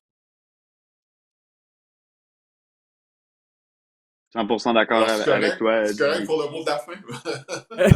Non, non, mais ce qu'on a appris aussi, c'est que maraudage légal, c'est deux mots qui normalement ne vont pas ensemble non plus dans la même phrase. Ça marche pas. Ouais, c'est vrai ça. C'est comme ça on se contredit Effectivement. en disant ça. Ouais, non, je suis bien Exact. d'accord. Bon, mais écoute, hey, C'est ça le merci mot de la Renaud fin. de t'être rejoint à nous. C'est ça le mot de la fin. Ouais, ça marche pas Ouais. ensemble, c'est vrai. Ça et À bien travailler sur bientôt. nos transitions également, là. On a quelque chose, il y a Ouais. quelque chose à qui était Un jour, on va y arriver. Un jour, on va y arriver. oui. Je Ça va sais être pas correct. quand, mais un jour, on va y arriver. Ouais. Bon, ben, Renaud, merci d'avoir accepté mon invitation. Écoute, porte-toi bien. Puis, ben, on se reparle au cours de la saison. Je suis vraiment certain de ça. Yes. Salut les boys. À la prochaine. Merci beaucoup de l'invitation. Hey, salut. Comme à l'habitude, maintenant, on va jaser de fantasy football au cours des dernières semaines. Marc-André, tu nous avais parlé de tes surprises et déceptions aux positions de carrière et de porteur de ballon. Cette semaine, bon, on va s'attarder à la position de receveur de passe. Et qu'on a de la suite dans les idées, Didier. Je vais Hein? commencer par Brian Thomas, l'incroyable saison de Brian Thomas, le receveur de passe des Jaguars de Jacksonville, a été repêché comme receveur numéro 47 au niveau fantasy, terminé comme receveur numéro 4. En fait, il a marqué 240,5 points fantasy. C'est le cinquième plus haut total dans l'histoire pour une recrue. Les autres noms, c'est pas piqué des verres, Didier. Randy Moss, Jamar Chase, Odell Beckham, Puka Nakua.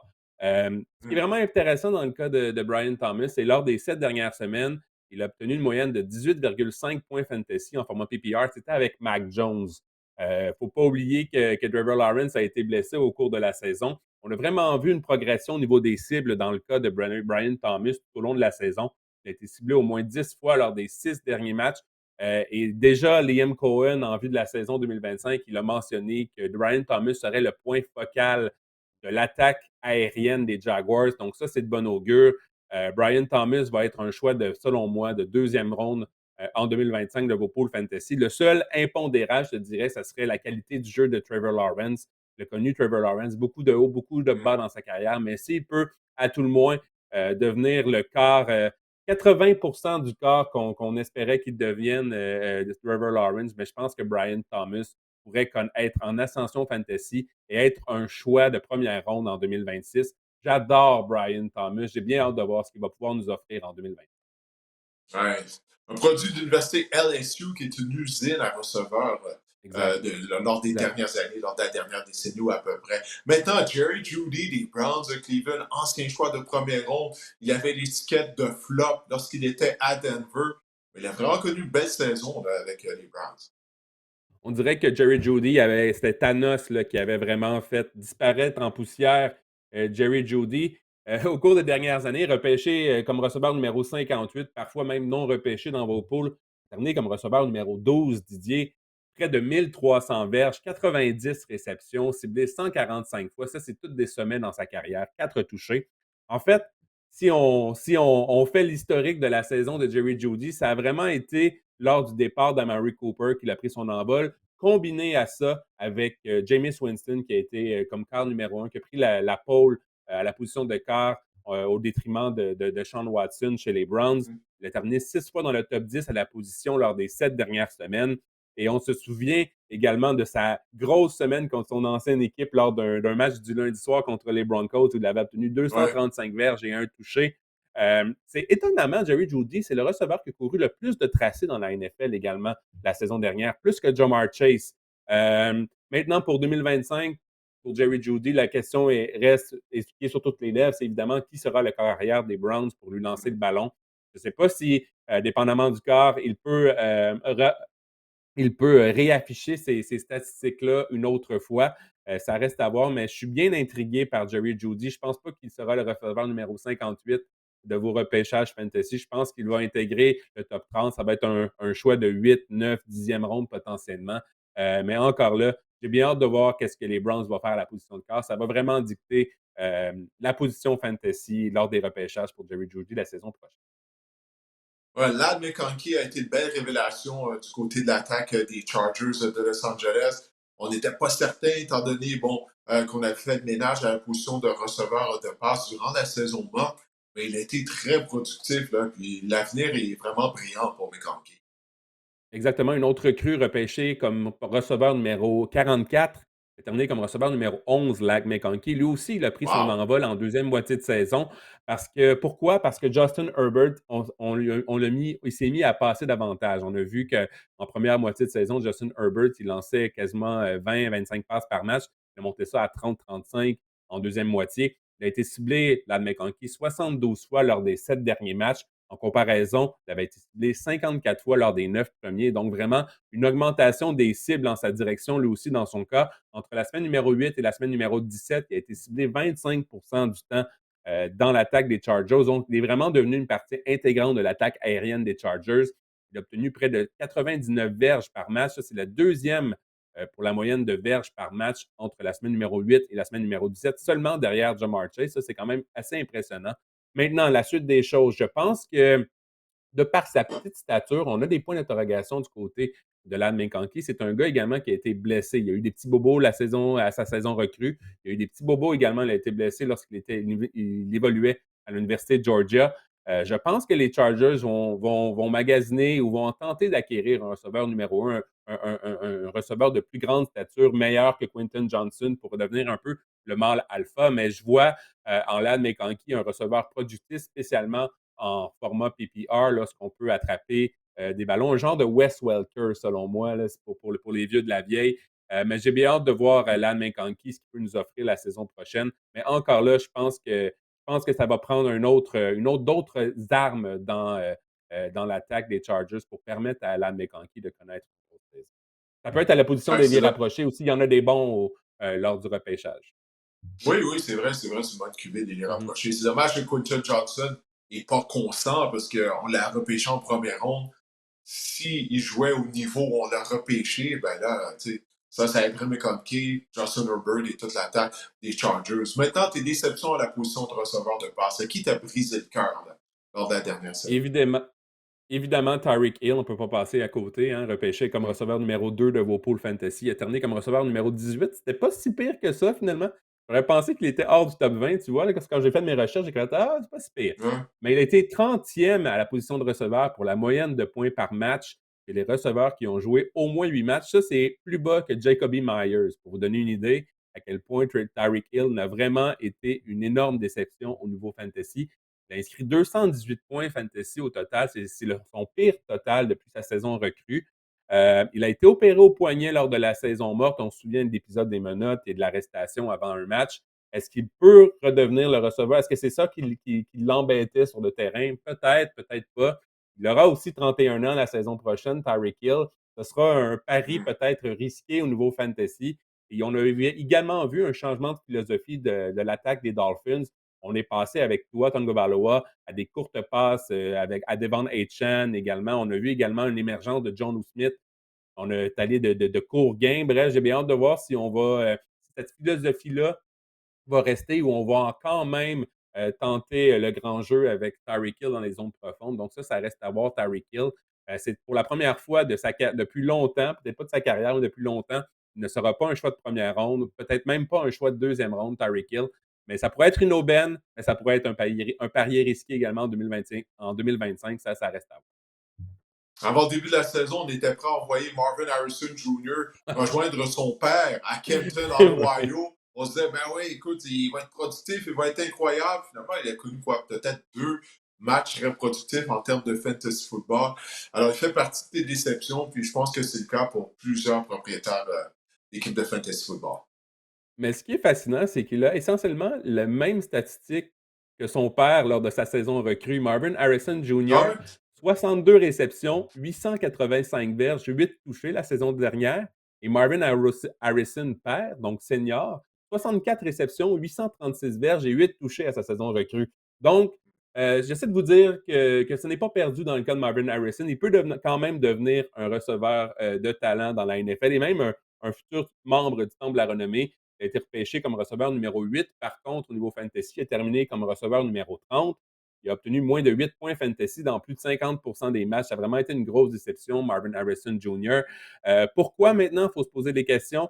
Je pense que les Cards, on l'avait dit avant le début de la saison qu'ils avaient une bonne attaque au sol, on avait une bonne ligne à l'attaque, on était efficace au sol. C'est vraiment ça qu'on a vu également cette saison-ci. James Conner a connu vraiment une autre bonne saison. Il y a également la présence de Trey McBride dans les zones courtes, les zones intermédiaires, qui a potentiellement nuit aux performances de Marvin Harrison.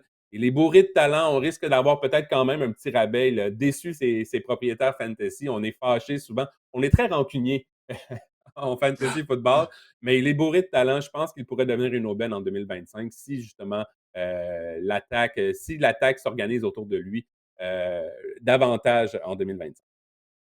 Ouais, seule chose, je ne sais pas s'il a de carrière pour lui remettre le ballon. Ah, Kyler Murray, pour moi, là, non, ça n'arrivera pas. Là. Après, c'est quoi, 6-7 saisons, là, c'est pas arrivé maintenant. Ça ne va jamais arriver.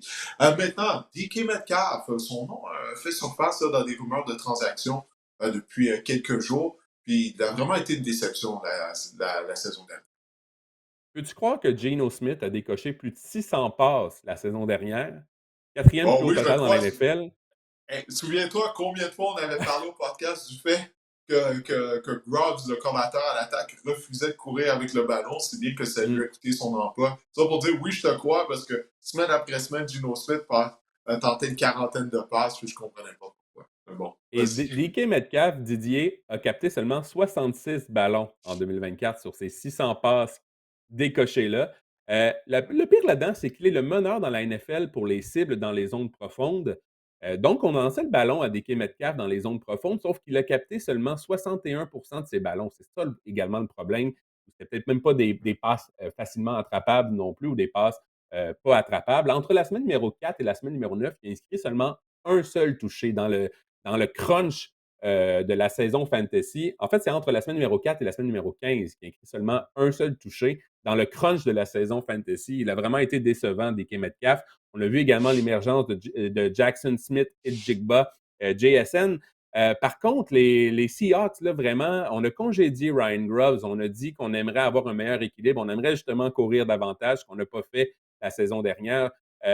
Moi, ça me fait peur du côté de DK Metcalf s'il demeure avec les Seahawks. Je pense qu'on va se tourner davantage vers un jeu au sol plus équilibré avec Ken Walker. Je pense que Ken Walker pourra en bénéficier au niveau fantasy. Bref, ça reste à voir, mais même pour JSN qui a connu son émergence, une ascension fulgurante, je pense qu'il va falloir mettre un frein ou vraiment se calmer à son égard parce que je pense que la philosophie en attaque des Seahawks pourra complètement changer. En 2025, on pourra être sur. Je vais hâte de voir ça. Est-ce qu'il fera même partie des Seahawks de Seattle, hein, comme je le disais, avec les rumeurs de transactions? Alors, on verra. On verra bien dans le cas de DK Metcalf. Ben voilà. Écoute, ben tout ça, ça conclut notre épisode de cette semaine du podcast. Merci Marc-André pour ta contribution. On remercie également Guillaume à la technique. On espère que cet épisode du podcast Salle du Cœur vous a plu. On vous reparle la semaine prochaine.